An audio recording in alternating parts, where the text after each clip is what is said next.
Hello, this is Malorian, and this will be a 25-point game of Sexy Mercenary on Mercenary Battle, which is going to be my MacBain up against Shae. So normally this day is my painting day, but I really want to get some more games in, so the last night I stayed up till 1 in the morning painting up all of my Kayazi assassins and my underboss. I'm not overly proud on how they turned out, but hey, they're done. And you know what? If you're looking at them from across the tabletop, they're not too bad. So, hey, at least there's another unit good to go, and I can't wait to see how they do.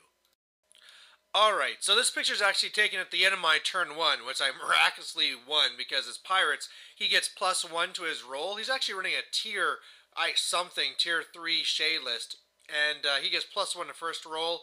But hey, I beat him on it. But anyway, what I have going on my list, I decided to go for something a little bit more balanced.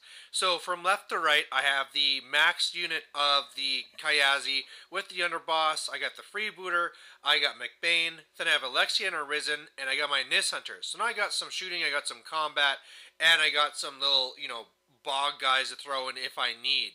As I say, he's running his mercenaries. He's just working on these guys, painting them now. So I mean, the one unit he actually just finished, those pirates on the left, or sorry, the right side. He in there has the walls solo or unit attachment, whatever he is. On the left, he has the press gangers. In the back, he has a whole bunch of solos. As part of his thing, he gets his solos for 1 point cheaper. So he actually has 30 points to my 30.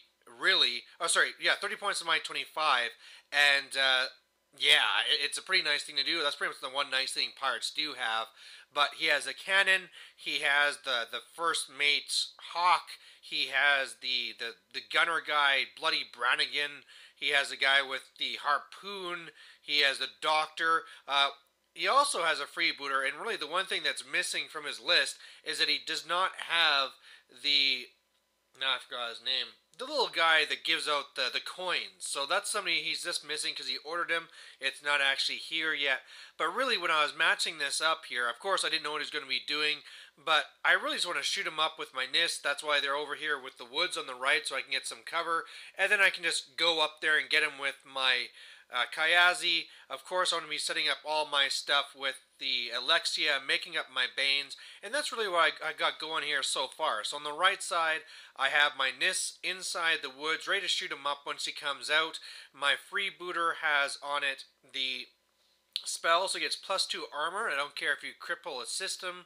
Alexia has moved up and made a thrall that went up to behind the building. And then my Kazi went up and they have fortune on him. So at this point, just waiting to see what he does to me. Alright, so on his turn, it's pretty much, again, just a general advance.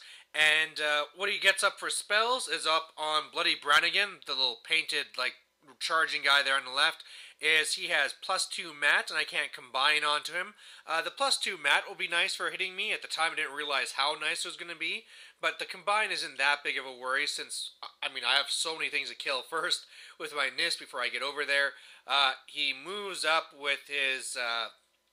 pirates on the right. He has a couple of riflemen in there, takes a couple of shots, but he's too far away type thing, can't really do anything this turn, so nothing really there, and that's really it. So now on this turn, sorry, he has a spell on the pirates on the right, so I'm -5 range to shoot them. So with my 7 movement, I should have no problem going up and doing that. Just need to go up there and start killing off his guys. Alright, so my turn 2, and this is where I go for my feet turn to try and make sure everything is in place. So on the left side, I got really my Kayazi are just running into position, tying him up. My freebooter's in a position where I can counter on next time. I have MacBain, who is safe behind the building here, and pretty much everyone that you see tokens on the right has super tough, so I can't fail tough, except for Alexia. The token on her is a soul. Now, I came up with my... little thrall first, killed a guy, came up with Alexia later, made another thrall, killed a guy, but my Nis really did not kill as many as I thought they would. And the big thing here is that he has tough, which is on a 4+ because of his solo, and because of another solo, they also automatically get back up. So it really makes it hard. Something, though, that we didn't realize till later in the game is that these guys shouldn't actually have tough because you actually need the little midget guy with the coins to give it to them, but no big deal. It was an honest mistake. When he did learn about it like way later in the game, he felt really bad, but hey, you know what? Either way, those pirates have a lot to fight on the right, and I should be able to win that out, especially since he can't really kill anything this turn. His turn too, though, and he actually lays down the smackdown here. On the right, he really just moves into me. It's not really worth even attacking me, because like I told him, if he attacks me and knocks me down, that just means I get to some shots into him before I just get up and kill him anyway, so it really wasn't worth it. On the left side, though, what I thought he was trying to do when he put 3 focus on his freebooter was to trample over, but what he was able to actually do was he shot my freebooter with the Commodore cannon, doing the incendiary shot so that the blast killed one of the assassins around me. Then he came in with First Mate Hawk, killed one of my guys. Bloody Brannigan, who was basically, I think it was like Mat 10 or 11 between the spell and Gangfighter, killed 2 more of my assassins. Then he popped his feet to move his guys out of the way of the freebooter. He then also, he went in with his other guys there, the press gangers. They didn't really do anything except for the seduction made one of his guys come back behind me to go and try and kill my underboss. He missed the attack, but what that did is that then his McDougal guy could do was come up and throw a bomb onto that guy, which then killed a whole bunch of my assassins. I was actually lucky my underboss survived, only taking a couple of damage. So overall, you can see here, and also his little harpoon guy killed one of my guys too. I lost the majority of my Kayazi. They passed their test, but wow, I did not expect that. Then his freebooter comes into my freebooter. I'd already lost 4 damage from the cannon, and luckily what happened is on his headbutt attack, he missed. So no boosted damage for the rest of his attacks. I managed to survive, and that's good, so hopefully I can now smash him back. But yeah, my Kayazi on my turn were supposed to pop feet and go after Shae and basically kill off all his solos regardless. Now with just these guys, I'll be lucky if I can do anything. So yeah, a really good turn for the pirates. Alright, so on the right side, my Nis are basically cleaning up with 2 of those Banes. Again, it doesn't do as well because of tough tests, but hey, what are you going to do at this point? We still haven't remembered. Otherwise, on the left side, yeah, also, okay, so the Kayazi, I pop my mini feet, I charge in with 3 of the guys on Shae. One of them does like 7 damage or 6 damage, another guy does like 1, and the other guy misses. Remember, with Fortune, I get the re-roll, so I need 8s, but I get a re-roll. Alright, then my underboss charge, and he's trying to kill his little Doc guy, because he's the one that's giving the super tough, so it's on a 4+ rather than a 5+. He makes both his toughs himself. So, that failed. Otherwise, my freebooter goes after his freebooter. I missed one of my initials, so again, I didn't get the smash. I basically used the rest of my focus, because I dropped his extra armor there, only kept the fortune on the Kayazi. Then I used Jackhammer to get some free attacks. That didn't quite do it. So then I came around with MacBain, hit with him. That didn't quite do it. So then I came over with my Risen, made another Bane, and he was able to walk around, destroyed the freebooter. So that's kind of nice, except now that there's an open path to get to my MacBain. So luckily he doesn't have a lot of Pathfinder, but that could be really a worry. And otherwise, yeah, I thought I was going to be doing a lot more this turn, but hey, at least things are really coming together on the right flank, and as long as MacBain survives, I should be alright. His turn 3 then, and he, again, does very well. Hawk is able to kill, no, sorry, not Hawk, one of the pirates is able to go to the rear of my underboss and kills my underboss, unfortunately. Shae, using up his entire stack, is able to kill the 3 Kayazi around him. It really helps that he gets to hit everyone at the same time, just kind of like swiping around him. Hawk is then freed up to go up against MacBain, but misses his attacks. Then he has his press gangers come in. One of them is actually there to attack MacBain, but doesn't do anything. He does some damage to my freebooter, so it's almost dead.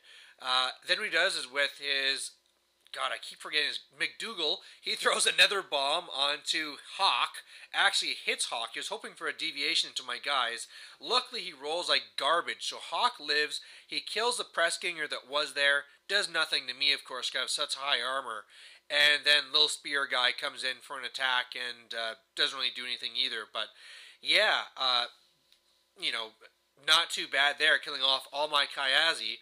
On the right side, he's able to kill off all my Banes are dead now. The two Banes there, the one on the left side, and as well, he did an incinerary shot into Selena's face. Needs like a 9 or something to hit, gets it, so he kills Selena, kills 4 other of the Nis Hunters. Walls is able to kill one as well. So now my Nis Hunters are half dead. Luckily, they passed their test as well. But yeah, things are not looking good. And I think it's this turn we remember about tough. So from now on, they won't have it. But, I mean, it's not that big of a deal. Like I said, this is Journeyman League. It's all about learning. Alright, so now we're on to my turn 4. On the right, the Nis do a charge order, so one run so I can start killing off the cannon. Otherwise, I only kill off one of the pirates here. I just had a lot of trouble even trying to hit. On the left side, I decided that my only chance now is to go Super Soldier. So I needed to kill Hawk, and after I do that, then he doesn't have Weapon Master on his swords here for his regular pirates. So if I can do that, I'll be okay. So basically what I do, and I also have to kill off Bloody Brannigan or else he's going to kill me. So using a jackhammer attack, I'm able, with some boosting, to kill off Hawk, so that's awesome. Then I come over and I boost a hit onto the guy with the spear here. I keep forgetting his name, the guy with the harpoon. I hit, but then I roll garbage for damage, and I leave him alive with like 2 damage left, because he has 8 damage overall. So that was kind of a fail, but overall, you know, I'm still sitting on 3. I come over, the Risen charge in, don't really do too much, make another Bane. The Bane charges Brannigan, kills him luckily, so that's nice. So overall, you know, things are okay. I hope to do more, but now hopefully I can just Super Soldier through the rest of his army. Alright, but what he does here is actually hilarious. I mean, this is kind of the reason why I love War Machine. Is first his press gangers are able, like one of them is able to charge or whatever into the freebooter and rolls 665 for damage and destroys him. So, alright, that was pretty unlucky. Lucky for him, but whatever, no big deal, right? Then his little guy with the harpoon gun, he also has a hook on his other hand. Now you see, if he hits you, he can throw you. Now again, he needed to get like a 9 or something silly to hit me. I think it was an 8. But he did it, and he was actually going to throw me into the building. But then I remind him, like, hey, why don't you actually throw me towards your caster to help him die? And so that's what he does, throws me over the 4 inches that way. The guy with the grenade throws a grenade on, does no damage. The cannon is able to do a spray, so it's POW 20 doing straight damage. That does a good amount. And then Shae charges in. He actually has some trouble killing me off. I mean, at this point, when he charged in, I only had 7 damage left. But overall, you know, he did like 5 damage, 1 damage, 1 damage, and then did 1 more. And so he only had 1 focus, but I failed my tough test and died. So kind of like a little epic ending here. I just love all the craziness that can happen, right? With all the different combos and the things you can do. But a loss for me, but hey, it wasn't all that bad. So like I said, another loss for MacBain and a big win here for Shae. But overall, you know what? I don't really care. This was a great game. You know, we were just having lots of fun during the whole thing. Sure, we made a mistake with the tough, and that could have changed things a little bit on the right. But still, I mean, he just... my Kyazi on the left, the way he was able to kill me with his Bloody Brannigan, like, you never see anybody running that guy, right? But he was doing great against me. The whole thing he was doing where he seduces one of my people to attack my own underboss, and then throws a grenade on him to kill a bunch of my own guys. Like, it was just crazy shenanigans all the way to the end, ending with this epic thing where he's able to throw me with his hook, shoot me point blank in the face with a cannon, and then finish me off with his caster, right? Like, you know, sure I lost, but I just love the fact that, you know, that these things happen, right? So, a great fun game. Things I could have done differently, you know, maybe on the left I could have spaced out my guys more. Maybe instead of Fortune, I should have had the countermeasure on him so that he couldn't actually shoot me with a grenade or something when he was that close. But overall... yeah, you know, it's just Of course, maybe with my NIS, I could have shot a little bit things more. I didn't really have to dedicate, but hey, it was just a great game, lots of fun, and man, if every game could be like this, that'd be fantastic. So, thanks for watching. Bye.